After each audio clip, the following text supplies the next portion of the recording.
In the long stretch of time between the glaciers melting and the American Revolution, the stream that tumbles from Keuka to Seneca Lake did so without much disturbance from humans. The land was heavily wooded with huge beeches, sugar maples, basswoods, hickories, walnuts, and oaks.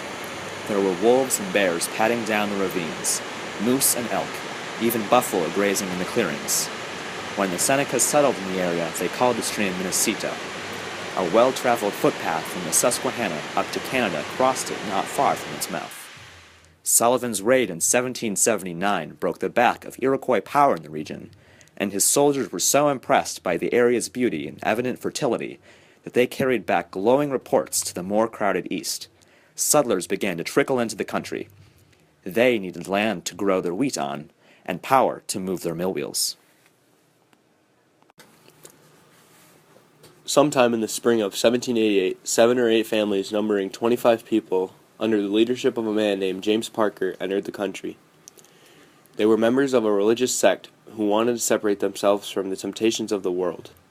Several parties have explored the area during the previous 3 years and pronounced it suitable. The pioneers camped beside the east shore of Seneca Lake. It said and heard the roar of a waterfall across the lake, and finding the mouth of the stream, they explored it. Parker and his companions decided to found their settlement on a hill a mile south of the stream. By 1790, when the first federal census was taken, 260 people were living there. The town on the knoll known as City Hill was at the time by far the largest in western New York, bigger than Geneva and Canandaigua put together. Its people knew it as Jerusalem, or more simply, Friend's Settlement, after the remarkable woman who led them, Jemima Wilkinson, the public universal friend. Being practical people as well as pious ones, the Friends' followers had purchased millstones in New Milford, Connecticut, that same first autumn, hauled them upstream on ox sleds to the falls at the future site of Seneca Mills, and completed the first mill in western New York on July 4th, 1790. On July 5th, 10 bushels of new wheat were ground into flour. The history of Keuka Lake Outlet as a source of industrial power had begun. Another mill was built on the outlet in 1795 to serve the new village of Hopeton. By 1820, there were along the length of the outlet 7 grist mills, 14 sawmills, an oil mill, 4 carding machines, 2 trip hammers, and several distilleries, all processing local raw materials: wheat, timber, flaxseed, wool, and corn. Seneca Mill, as seen in the picture, got its start when John T. Andrews went into partnership in 1883 with Calvin Russell and his son, Calvin Jr., along with 2 Philadelphia backers, Lewis and Mylor Armstrong. They proposed to build a large paper mill on the site, and Seneca Mill was built the following year.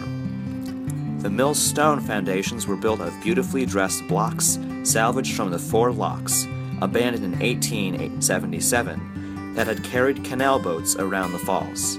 2 big wheels used the stream's energy to produce book paper, heavy wrapping paper, and sugar bags. By 1889, a new product was being turned out: electricity to light the streets of Penn Yan. Other prominent mills included Milo Mill, which produced tar paper, Schutt's Mill, which made fabric out of wool, and Dribble's Mill, which produced 400,000 wooden spokes a year that were shipped all around the world, even to Spain and Australia. There were also many distilleries, sawmills, and grist mills along the outlet, such as May's Mills and the mills in Dresden. After the Erie Canal was completed in 1825, canal building fever seized New York. In 1828, the outlet was surveyed as a possible canal site, and by 1833, the Crooked Lake Canal was ready for navigation, opening markets along the inland water route to Oswego and Albany, thence to New York City. Going south, a portage between Catherinestown, now Monterey Falls, at the head of Seneca Lake, and Newtown, Elmira, on the Susquehanna watershed, provided access to the Pennsylvania markets and the Chesapeake. This is a photograph taken of Albert Randall's mill sometime in the 1870s. It is the only existing photograph showing the Crooked Lake Canal downstream from Penn Yan. The canal never made enough money to meet expenses, and it was abandoned by the state in 1873. Though a grain buying firm in Penn Yan operated it for another 4 years, it had long since fallen into disrepair. The Crooked Lake Canal literally opened a new world to the local farmers and artisans hungry for markets in which to sell their goods. The outlet wasn't abandoned as a transportation corridor either, for in 1884 the Fallbrook Railroad was completed, much of it on the towpath and bed of the canal. The building of the railroad provided the impetus for another local industry, the manufacture of paper from straw. A few mills began papermaking as early as the 1860s, but the railroad's capacity to cheaply move large amounts of goods created a real boom. By 1894, it was estimated that 60 tons of paper were shipped from the mills each day. About 300 tons of straw, coal, and lime were imported daily, almost all of it by rail.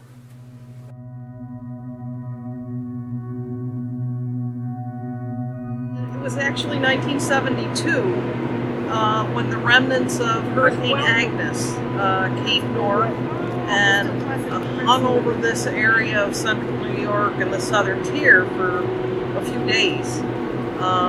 Tremendous amount of damage in Corning, Elmira, and the southern tier. But in this area too, we had quite a bit of flooding. And the damage that it did here, it did damage on Keuka and Seneca Lakes, and of course on the outlet.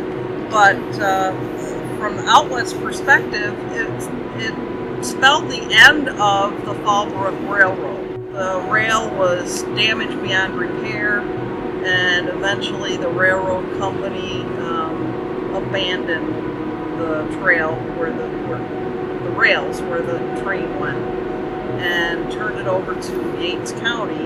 And then in the 1980s, Yates County sold it to an organization that has now become the Friends of the Outlet, Inc. for $1. So now it's the land where the original canal towpath and then later the rail itself went.